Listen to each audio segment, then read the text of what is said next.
मां शमशान काली, जय बाबा काल भैरव, जय बाबा गंगाराम मोगरी। स्वागत है आप सभी साधक साधिका और भाई बहनों का मेरे इस चैनल चामुंडा तंत्र मंत्र और साधना ज्ञान में। मित्रों, आज मैं फिर से आप सभी के बीच में बहुत ही प्रचंड और एक शक्तिशाली साधना लेकर उपस्थित हुआ हूँ। और ये जो मैं साधना देने जा रहा हूँ, ठीक है, हनुमान जी महाराज, दादा हनुमान जी का साधना है, ठीक है। और ये बहुत ही प्रचंड और शक्तिशाली साधना है। मतलब समझ के चलिए, बाबा हनुमान जी महाराज तो आप सब लोग जानते हैं शुद्ध सात्विक है, लेकिन जो इनके साधना में अनुभव होते हैं, जो ये अनुभव देते हैं अपने साधक को, और जैसे परीक्षा लेते ये हैं, सब देवी देवताओं से ज्यादा प्रचंड ये अपने साधक का परीक्षा लेते हैं, ठीक है। तो ये साधना में वही लोग सफल हो पाते हैं जिनका लंगोटा टाइट हो, ठीक है, ब्रह्मचर्य को पूर्ण तरीके से पालन कर सके, ठीक है, और पूर्ण तरीके से ब्रह्म और सात्विक तरीके से रह सके, ठीक है। क्योंकि इस साधना में मांस मछली अंडा शराब यहाँ तक कि प्याज लहसुन तक वर्जित करना होता है, लंगोटा का धारण करना होता है, भूमि शयन करना पड़ता है, ठीक है। और भी प्रचंड तरीके से करना चाहते हैं, पूर्ण साक्षात दर्शन करना चाहते हैं, तो क्योंकि ये विधि विधान जो दे रहा हूं मैं और मंत्र दे रहा हूँ बहुत ही प्रचंड और गुप्त मंत्र है, और इससे बाबा हनुमान जी महाराज का पूर्ण तरीके से प्रत्यक्षीकरण होते हैं, ठीक है। तो इस साधना को करना चाहते हैं तो घर से अलग रह के कर सकते हैं। अगर घर में भी करते हैं तो जो घर में अगर किसी को मासिक धर्म वगैरह आया हुआ हो, ठीक है, तो उनसे दूर रहें, उनका छुआ हुआ पानी जल अन्न सब उससे दूर रहे आप लोग, ठीक है। यहाँ तक कि छाया भी उनका और आपका टकराव ना हो, इतना तक इसमें वर्जित किया जाता है, ठीक है। और स्त्री से ज्यादा करके दूर रहा जाता है इस साधना में, किसी को साधना के बारे में बताया नहीं जाता, ठीक है। और स्त्री के शरीर से टच नहीं किए हो मतलब होना चाहिए, ठीक है।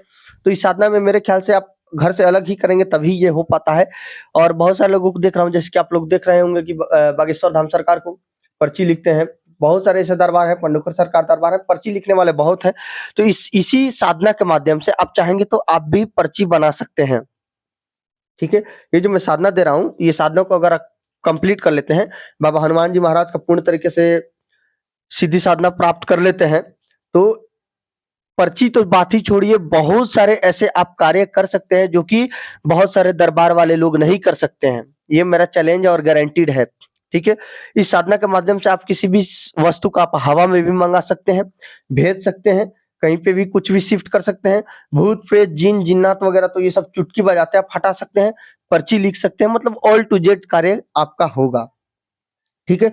बशर्ते कुछ पाने के लिए कुछ खोना पड़ता है, इसमें खोना कुछ नहीं है, आपको तप उतना करना है, बाबा के लिए उतना भाव समर्पण निष्ठा उतना होना चाहिए इस साधना में, ठीक है। और राम जी के प्रति उतना आपका भाव होना चाहिए, क्योंकि हनुमान जी का एक ही सहारा है, बस वो है राम नाम, ठीक है। तो इस साधना में करना क्या है, कैसे करना है, पहले पूरा विधि विधान सुनिए। सामग्री क्या लगना है, इस वीडियो में मंत्र भी बताऊंगा, तो वीडियो को शुरू से लेकर लास्ट तक देखिएगा, तभी समझ पाइएगा। क्योंकि साधना ऐसा चीज है कि एक भी मतलब स्टेप आपको मिस हो जाता है, छूट जाता है, नहीं समझ पाते हैं, तो आपका साधना सफल नहीं होगा और उल्टा अनिष्ट भी होता है आपका, ठीक है। तो इस साधना को करने से पहले, जैसे कि आप घर में करते हैं, तो हनुमान जी महाराज का या फिर बालाजी सरकार का या फिर बागेश्वर बालाजी सरकार का आप एक चित्र ला लें, फोटो ला लें, ठीक है। चित्र तस्वीर जो भी है, लाने के बाद में, या फिर अगर घर के बगल में आपके हनुमान जी का कोई जागृत मंदिर हो, ठीक है, बहुत ही प्रभावकारी मंदिर हो, तो वहां पे बैठकर आप इस साधना को कर सकते हैं, ठीक है। और ये साधना जो चलेगा आपका 41 दिनों तक चलेगी, ठीक है। लेकिन हनुमान जी महाराज 21वें दिन प्रत्यक्ष हो जाते हैं, लेकिन फिर भी आपको साधना को छोड़ना नहीं है, ठीक है। बीच में बहुत सारे प्रचंड अनुभव होंगे आपको, ठीक है, बहुत ज्यादा जो प्रचंड बोला जाता है वो प्रचंड आपको अनुभव होगा, ठीक है। करेंगे तो खुद ही समझ में आ जाएगा, हमको ज्यादा बोलने का और समझाने का जरूरत नहीं है, करेंगे तो खुद ही समझ में आ जाएगा, ठीक है। तो सामग्री इसमें क्या लगना है वो ध्यान से सुनिए। पहले तो आपको सामग्री में लगना है जो धूमना होता है, गूगल और लोहवान की धुनी आपको देना है साधना में। उसके लिए आप गूगल और लोहवान चाहिए, 5 लड्डू चाहिए डेली आपका, जब तक आपका साधना चलेगा, ठीक है। तुलसी का पत्ता चाहिए आपको, अगरबत्ती इसमें नहीं लगाना है आपको। जोत जो लगेगा सरसों तेल का लगेगा या फिर घी का तेल का लगेगा, ठीक है। पुष्प चाहिए, पुष्प आपको पीले कलर का या फिर लाल कलर का पुष्प चाहिए।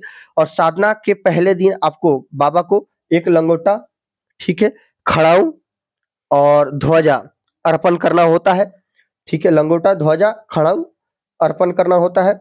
और प्रत्येक मंगलवार और शनिवार के दिन आपको व्रत रहना होता है, ठीक है। प्रत्येक मंगलवार और शनिवार के दिन बाबा के नाम से व्रत रहना होता है, ठीक है। और साधना काल में जब तक आपका चलेगा, उसमें आपको शुद्ध ठीक है, यहाँ तक कि प्याज लहसुन तक वर्जित करना होता है। भोजन आपको शुद्ध शाकाहारी लेना हो सकता है तो एक ही समय खाना खाने का कोशिश करें आप। ठीक है, वो भी अगर और प्रचंड तरीके से करना चाहते हैं तो खुद से बनाएं, खुद से ही खाएं, तो और बेहतरीन होगा, बेहतरीन तरीके से आपका साधना होगा। ठीक है, और जब भी जहां भी रहें आप शुद्ध रहें, 24 घंटा आपको शुद्ध रहना है। लेटरिन भी जाते हैं तो आपको स्नान करके एकदम शुद्ध रहना है। ठीक है, बिना सिला हुआ भगवा रंग का आपको वस्त्र धारण करना है। लंगोट आपको, ठीक है, लंगोट आपको लगाना होगा जब तक आपका साधना चलेगा। ये नहीं कि अंडर पैंट वगैरह लगा लिए, पैंट वगैरह लगा लिए, नहीं। पैंट भी अगर आप लगाते हैं तो लगा सकते हैं, लेकिन आपका जो रहेगा अंडर पैंट जो रहेगा वो नहीं लगा सकते, आपको लंगोटा ही लगाना होगा। ठीक है, 41 दिनों तक। इतना सब करने के बाद में ये साधना सिर्फ रात्रि 9 बजे 10 बजे के बाद से ही होगा। ये साधना मात्र रात्रि काल को ही होता है। तो आपको करना क्या है कि पहले जाना है, ठीक है, बाबा को आप पंचोपचार पूजन करना है और बाबा को पुष्प वगैरह अर्पण करना है, दीपक लगाना है। ठीक है, और अपने बगल में, दाहिने बगल में आपको क्या करना है, गूगल और लोहबान का धूनी जलता रहना चाहिए जब तक आपका साधना और जाप चलेगा। ठीक है, इतना करने के बाद में बाबा को लड्डू दे, एक जोड़ा लौंग दे। ठीक है, लड्डू नहीं दे सकते हैं तो 5 बतासे भी आप दे सकते हैं। और पहले दिन आपको ध्वजा, लंगोटा और खड़ाऊ अर्पण करना है बाबा को। ठीक है, करने के बाद में आपको करना क्या है कि आपको माला लेना है, रुद्राक्ष की माला पे जाप चलेगा। दिशा आपका जो रहेगा पूर्व पश्चिम या फिर उत्तर दिशा की ओर आप मुंह करके कर सकते हैं, या फिर बाबा का जिस तरफ से चेहरा हो उस तरफ आमने सामने बैठकर आप करेंगे तो और बेहतर है। ठीक है, और घर पे कर रहे हैं तो पहले एक आम का लकड़ी का बाजोटा ले, बाजोटा के ऊपर पीला या फिर लाल कलर का वस्त्र बिछा दे। वस्त्र बिछाने के बाद में आपको करना क्या है कि बाबा का एक चित्र स्थापित करें। स्थापित करने के बाद में वैसे ही जैसे आप मैंने बताया वैसे ही पंचोपचार पूजन करना है बाबा का। पूजन करने के बाद में आपको करना क्या है कि रुद्राक्ष का माला लेकर आपको पहले कम से कम 1 माला, 5 माला, ठीक है, 5 माला तो कम से कम करेंगे, जय श्री राम का जाप करें। करने के बाद में आपको करना क्या होगा कि जो मैं मंत्र दे रहा हूं उस मंत्र को 11 माला आपको डेली रात्रि को जाप करना होगा, जैसे भी। ठीक है, और इस साधना को आप बीच में छोड़ नहीं सकते हैं, चाहे जितना भी प्रचंड अनुभव हो, नहीं तो आपका ही अनिष्ट होगा। ठीक है, तो मंत्र क्या है, मंत्र को ध्यान से सुनिए। मंत्र है, हनुमान जाग किलकारी मार, तू हुमकारे रामचंद्र के काज सवारे, तू पहरी राम दुआरे, मैं बुलाऊं हनुमंत तू साक्षात आ, नहीं आए हनुमान तो राजा रामचंद्र सीता माता मैया की दुहाई, शब्द साचा पिंड काचा फूरे मंत्र सिद्धांसी वाचा। मंत्र को एक बार और सुनिए। हनुमान जाग किलकारी मार, तू हुमकारे राजा रामचंद्र के काज सवारे, तू पहरी राम दुआरे, मैं बुलाऊ हनुमंत तू साक्षात आ, नहीं आए हनुमान तो राजा रामचंद्र सीता मैया की दुहाई, शब्द साचा पिंड काचा फूरो मंत्र सिद्धांसी वाचा। मंत्रों को एक बार और आखिरी बार सुनिए। हनुमान जाग किलकारी मार, तू हुमकारे राजा रामचंद्र के काज सवारे, तू पहरी राम दुआरे, मैं बुलाऊं हनुमान तू साक्षात आ, नहीं आया हनुमान तो राजा रामचंद्र सीता मैया की दुहाई, शब्द साचा पिंड काचा फूरो मंत्र सिद्धांसी वाचा। तो मंत्र यही है, मंत्र को डिस्क्रिप्शन बॉक्स में भी लिख दूंगा। और 11 माला जाप कंप्लीट करने के बाद में 1 माला से वहीं पे गूगल और लोहबान से आपको आहुति करना होगा। करने के बाद में आपको क्या करना होगा कि कम से कम वहां पे बैठकर 5 माला आपको हनुमान चालीसा का पाठ करना होगा, और 11 बार हनुमान चालीसा का पाठ करते हैं तो और बेहतर होगा। पाठ करने के बाद में आपको 1 माला फिर जय श्री राम का मंत्र का जाप करना होगा। इतना आपको वैसे ही विधि विधान डेली करना है, बशर्ते शर्त इसमें यह है कि जो आप ध्वजा, लंगोटा और खड़ाऊ जो अर्पण करेंगे बाबा को, वो सिर्फ पहले दिन ही अर्पण करना है। ठीक है, और मंगलवार शनिवार के दिन आपको हनुमान जी के नाम से व्रत रहना है, कुछ भी नहीं खाना पीना है, सिर्फ आप जल ले सकते हैं या फिर कुछ फलहार ले सकते हैं, फल फूल वगैरह ले सकते हैं, बाकी आप कुछ नहीं ले सकते। ठीक है, अगर प्रत्यक्ष रूप में करना है तो ठीक है, इतना करना होगा आपको, क्योंकि जितना आप तप करेंगे बाबा उसी प्रकार से आपको फल और दर्शन देंगे। ठीक है, इतना कर लेंगे तो समझ के चलिए इतना प्रचंड आपके अंदर शक्ति समाहित हो जाएगा और बाबा का दर्शन इतना भव्य रूप से होगा कि आपके सामने पूरा ब्रह्मांड में, इतना चैलेंज देकर बोलता हूं कि पूरा ब्रह्मांड में आपको सब लोग चिन्हने लगेंगे, जानने लगेंगे, पहचानने लगेंगे, बाबा इतना शक्ति दे देंगे आपको। ठीक है, साक्षात हनुमान जी आपके साथ चलेंगे।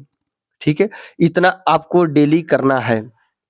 ठीक है, अगर आप ज्यादा कुछ चाहते हैं तो डेली आपको, डेली नहीं, मंगलवार और शनिवार के दिन आपको करना क्या है कि डेली लंगोटा, ठीक है, और ध्वजा, मंगलवार और शनिवार के दिन, मंगलवार शनिवार को आपको ध्वजा और लंगोटा, ठीक है, और बतासे भोग वगैरह अर्पण करते रहना और व्रत रहना है। और जैसे मैंने विधि विधान बताया साधना का वैसे ही करना है। डेली रात्रि का साधना चलेगा, जाप चलेगा, ठीक है, और हनुमान चालीसा का पाठ चलेगा। इतना कर लेंगे तो समझ के चलिए मेरा गारंटी है, चैलेंज है कि पूर्ण तरीके से बाबा का दर्शन होगा। और बाबा का दर्शन हो गया तो बात ही छोड़िए, अब आगे क्या होगा वो तो अब बाबा का महिमा जानते हैं। पर्ची से लेकर ऑल टू जेड चीज आप खुद कर सकते हैं, लिख सकते हैं, किसी के बारे में एक एक जानकारी आप निकाल सकते हैं, ठीक है। तो यही था साधना का विधि विधान। तो आज के लिए बस इतना ही। जय माता दी, जय मां शमशान काली, जय काल भैरव, जय गंगाराम अघोरी।